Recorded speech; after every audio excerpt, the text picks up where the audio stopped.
எப்படி இருந்துச்சு சொல்லுங்க. எனக்கு தெரிஞ்ச 2026ல இப்படி ஒன்று பண்ணிடலான்னு நினைக்கிறேன். ஸோ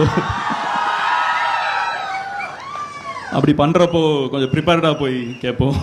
ஏன்னா நான் மதிக்கக்கூடிய அட்மையர் பண்ணக்கூடிய மனிதர்களில் உச்சத்தில் இருக்கிற ஒரு மனிதர் இவர். விஜய் அவர்கள் வந்து ஒரு வாக்குறுதி கொடுத்திருக்காரு. என்ன வாக்குறுதினா எல்லாருக்கும் எல்லாமே கிடைக்கணும், பெண்களுக்கு பாதுகாப்புல நோ காம்ப்ரமைஸ், அப்புறம் முன்னேற்றத்துக்கு நோ காம்ப்ரமைஸ், அதுக்கப்புறம் இளைஞர்களுக்கு கல்வி பொருளாதாரம் அதுல இது பண்றேன். நான் வந்து பொய்யான வாக்குறுதிகள் கொடுத்து ஏமாத்துற ஆள் கிடையாது. என்னால எது செய்ய முடியுமோ சாத்தியமானது எது என்னால பண்ண முடியுமோ அந்த வாக்குறுதியை கொடுத்து மக்களை டெவலப் பண்றதா என்னோட அரசியல் சொல்லிட்டு அவர் சிம்பிளா சொல்லிட்டாரு. அது இன்னும் இன்டிப்டா வந்து அவர் சொல்ல போறது வந்து பாத்தீங்கன்னா அவரோட தேர்தல் வாக்குறுதி வரும்ல, ஜனவரி அந்த பிப்ரவரி டைம்ல தேர்தல் வாக்குறுதி வரும். அந்த வாக்குறுதி டைம்ல நீங்க பாக்கலாம். பிளஸ் வந்து ஒருத்தருக்கு வந்து நம்ம இது நீங்க முதல்வன் படம் பாத்திருக்கீங்களா? அதுல வந்து அர்ஜுன் சார் வந்து ரிப்போர்ட்டரா தான் ஒர்க் பண்ணிட்டாரு. அது வரைக்கும் அவர் மக்களுக்கு ஏதாவது நல்லது செஞ்சாரு?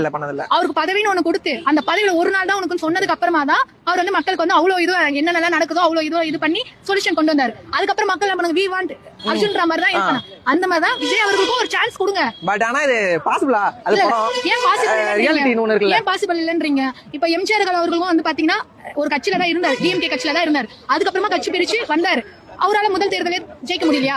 ஓகேங்களா? எம்ஜிஆர் அதே மாதிரி ஜெயலலிதா அம்மா அவங்களும் வந்து பாத்தீங்கன்னா சேவல் கட்சி இந்த கட்சின்னு சொல்லி ஒரு இது வந்தது. ஜானகி அம்மா அவங்களுக்கும் நம்ம ஜெயலலிதா அம்மாவுக்கும் ஒரு இது வந்தது. அதுக்கப்புறம் அவங்க வந்து நிலை நடத்திக்கலையா? அதுக்கப்புறம் 2 வாட்டி 10 வருஷம் தொடர்ந்து ஜெயிச்சிருக்காங்க. அதே மீன் 2 தேர்தல் வந்து 2011 பிளஸ் 2015ல 2 தேர்தல் ஜெயிச்சிருக்காங்க. சோ இந்த மாதிரி அவங்களே ஜெயிக்கலையா? ஆந்திரால ஒரு முதல்வர் அவர் வந்து ஒரு சினிமா துறையில இருந்து தான் வந்தாரு, அவரு ஜெயிக்கலையா? சோ அதே மாதிரி ஆம் ஆத்மி கட்சி, ஓகே அதெல்லாம் விடுங்க. ஆம் ஆத்மி கட்சி வந்து பாத்தீங்கன்னா டெல்லியில வந்து இதாச்சு, அரவிந்த் கெஜ்ரிவால் அவர் வந்து முதல் தேர்தலில் தானே ஜெயிச்சாரு. சோ அந்த மாதிரி அவர் வந்து இத்தனைக்கும் மக்கள் செல்வாக்குல அவர் என்ன பிராண்ட்ன்றது இல்ல, அந்த மாதிரி எல்லாம் இல்லாம அவராலே ஜெயிக்க முடியுது. அப்படியாப்பட்ட அங்க டெல்லியிலே ஜெயிக்கும் போது தமிழ்நாட்டோட பிராண்டுங்க நம்ம தமிழ்நாட்டு பையன் விஜய் அவருக்கு கண்டிப்பா ஜெயிக்க முடியாதுன்னு எப்படி சொல்றீங்க? அதே மாதிரி விஜய் அவர்கள் கேட்டாரு, இங்க கூடுற கூட்டம் எல்லாம் ஓட்டா மாறாத நண்பனு, அதுக்கு அந்த மக்களோட கரகோஷத்தை பாத்தீங்களா? சப்போர்ட் இருக்கு. கண்டிப்பா வந்து பாத்தீங்கன்னா மக்களோட ஓட்டு வந்து விஜய் அவர்களுக்கு கண்டிப்பா இருக்கும். கொஞ்ச நேரம் நிக்கிறது தான் இருக்கும் மெஜாரிட்டி. Okay okay. சோ பெரும்பாலான டைம் அந்த ஒரு 1 hour கண்டென்ட் எடுத்துட்டோம்னா பெரும்பாலும் என்ன விஷயமா அந்த கான்வர்சேஷன் இருக்கும்?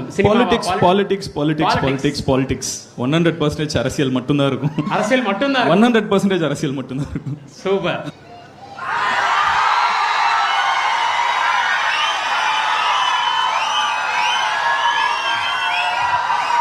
யாருக்கு டெலிகாஸ்ட் பண்ணாங்க?